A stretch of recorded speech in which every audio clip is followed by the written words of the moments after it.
போல ராமநாதபுரம் மாவட்டம் கீழக்கரை தின்பண்டங்கள் அரிசி மாவு, கருப்பட்டி, தேங்காய்பால் போன்ற ஆரோக்கியமான பொருட்களை கொண்டு பாரம்பரியமான முறையில் செய்யப்படுவது சிறப்பு.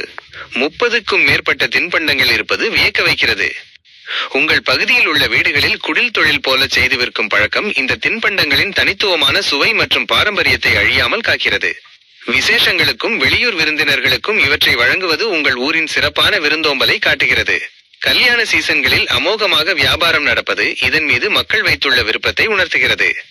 நீங்கள் பட்டியலிட்ட சில தின்பண்டங்கள்: தொதல், ஓட்டுமாவு, பொரிக்கின் சட்டி கொழுக்கட்டை, வெங்காய பணியாரம், புல்லு கொழுக்கட்டை, கலகலா, சீப்பணியாரம், தேங்காய்பால் முறுக்கு, வறுத்த மொச்சை, நவதானியம், வெள்ள முறுக்கு, பொடிப்பணியம், வெள்ளாரியாரம், ஹல்வா, கருப்பட்டி, எள்ளு உருண்டை, கடலை உருண்டை, அச்சு பணியம், மடக்கு பூரி, இனிப்பு பூரி, இடியப்ப முறுக்கு.